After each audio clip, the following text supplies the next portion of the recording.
Japan is one of the most unique countries and economies in the world. Despite being the third largest economy, we can say that the country has been in an economic crisis for more than 30 years. The country that has already been pointed out as an economic promise and as being able to debunk the hegemony of the United States, today struggles to remain in third place and not fall from that position after losing the position of second largest economy to China. And despite its efforts, currently, Japan has become the most indebted country in the world, having a debt that exceeds 250% of the country's GDP, or in other words, more than twice times the country's economy. But what happened to Japan, and will it be able to be an economic promise again? Let's find out on this video. But before that, make sure to subscribe to this new channel to see more videos about economy and interesting economic facts from around the world. If you're interested in learning how to make more money, check out the link below. For those who have not lived through the 1980s, perhaps the history of Japan isn't something easy to understand. The late 1980s and early 1990s marked the end of one of the greatest economic promises and miracles of the modern era. The dream of the land of the rising sun would come to an end with the bursting of one of the largest financial bubbles in history. Therefore, let's understand Japan's economic trajectory to the present day and learn about the prospects of the country. After the country's defeat in World War II in 1945, Japan was forced to rebuild the nation, which had been devastated during the war. Its main mission was to rebuild the country's infrastructure and economy. This process could only be accelerated due to the American financial aid that was granted at the time, and that made the United States a great ally of the country. This happened because shortly after the end of World War II in 1945, American President Harry Truman, in a speech to the American Congress in 1947, would mark the beginning of the Cold War and the polarization of the world between the United States and the Soviet Union. With that, Japan would become one of the countries helped by the United States as a way of making the country its ally in the Cold War, and thus Japan would receive investments and financial resources from the United States that would allow the country to accelerate its economic recovery. From that moment on, it would begin what became known in history as the Japanese economic miracle, a phenomenon of economic growth that occurred in the country between the end of World War II until the beginning of the 1990s. This rapid and prolonged economic growth would make the country the second largest economy in the world, behind only the United States. The economic miracle would only be possible and driven by two reasons.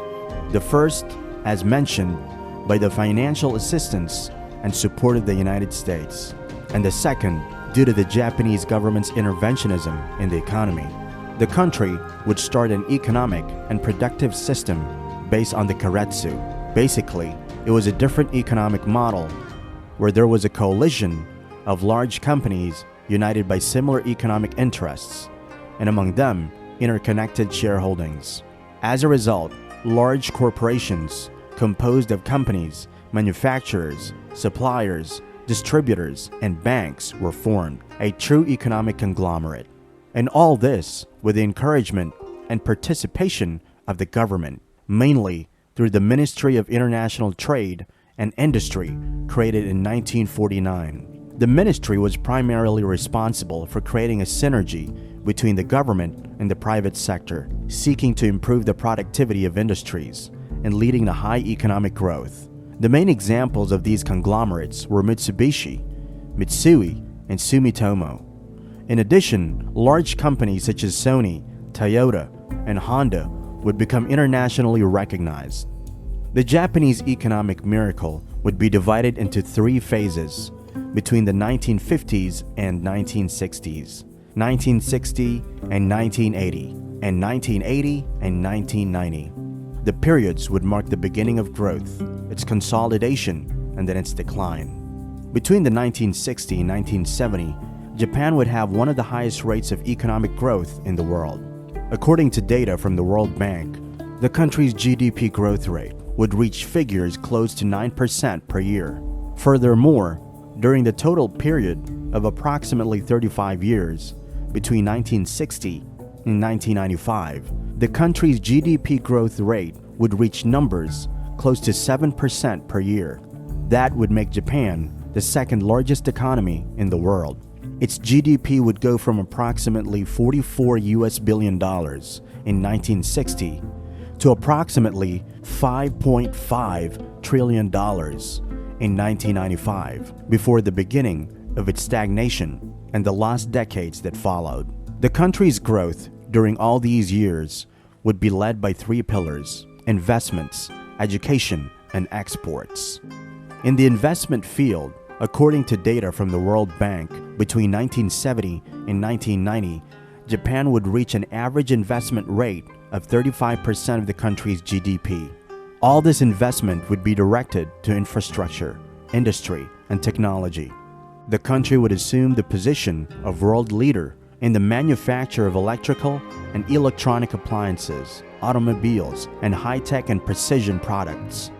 The Japanese industry would become internationally recognized as a reference and model. This industry, allied to the second pillar, exports, would make Japan grow economically. Japanese products would be exported and used all over the world, from Honda and Toyota automakers to Sony Electronics, a real revolution and domination in world consumption. And the last pillar, education, would be the component that would sustain the country's economic development. None of this would be possible if the population of Japan didn't have the knowledge and education necessary to carry out all these high standard and industry-related activities. To give you an idea, since the 1970s, Japan has one of the highest literacy rates on the planet, with almost all of its population being literate. In addition, the Japanese culture of dedication to studies and work was also a factor that contributed to the country's growth. All these factors were responsible for making the country go from a devastated territory after the end of the World War II to an economic power. However, all these positive aspects of the country would not be enough to prevent what would happen. After all these years and decades of economic growth, the Japanese miracle would reach an end. And before we see what caused the end of Japan's economic miracle, don't forget to leave a like in the video so we can bring you more relevant content. Also, if you're interested, check out the link below to see how to start your online business just as I did. In the latter half of the 1980s, Japan's situation began to show contradictory signals about the country's future. On one hand, there was a feeling that Japan was at its economic peak and that nothing could stop the country. Projections that the Japanese economy would outperform the United States were increasingly common in the news. Also, the financial market was a symbol and reflected this whole sense of unshakable prosperity. To give you an idea, in about 5 years, between 1985 and 1990, the Japanese Stock Exchange Index, the Nikkei, would appreciate 300%, going from approximately 10,000 points to 39,000 points. The real estate market would also be affected in an overwhelming way.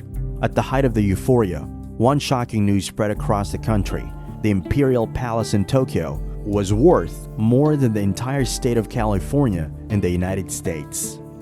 The feeling of wealth was widespread, and nothing could stop the land of the rising sun.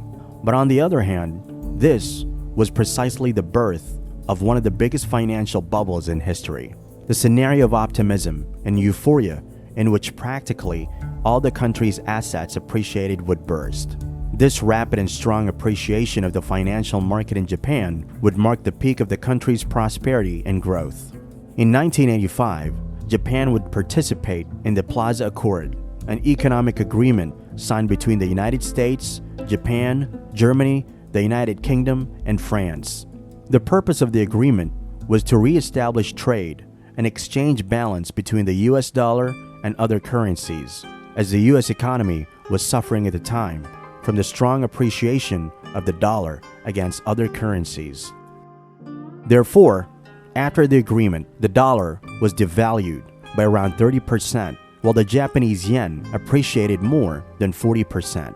As a result, Japan's exports and economy were seriously affected, starting in the years following the end of the Japanese economic miracle period. The decline in the country's economic activity would be felt by companies, and with that, their shares in the stock market. The fall in share prices would generate a crisis in the financial market that would further contaminate the country's economy, causing economic activity in the stock market to suffer successive falls and not recover its level until today. To visualize, between 1990 and 1992, the stock market would fall approximately 60%, and after that, it would fall again by another 50% until reaching its low in 2003, marking an 80% drop from the peak in 1990. In the following decades, the country's economic activity would not return to the rhythm of the economic miracle, and the country would suffer from the phenomenon of deflation, or in other words, the continuous fall in the price level of an economy, which makes a healthy economic environment unfeasible.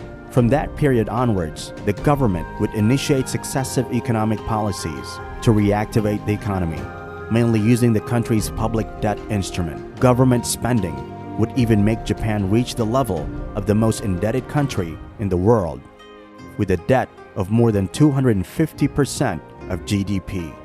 However, all this policy failed to have the desired impacts, and even today, Japan struggles to try to return to what it once was. And now, the question that remains is, will Japan be able to get out of the crisis that has lasted 30 years? Well, now that you know more about Japan economic history, please help this channel by telling us what other country or economic issues you'd like us to analyze. Let us know in the comments below. And don't forget to like the video and subscribe to our new channel to see more videos about economy and interesting economic facts from around the world. Oh, and don't forget to turn on that notification bell, and we'll see you in the next one. Until next time, goodbye.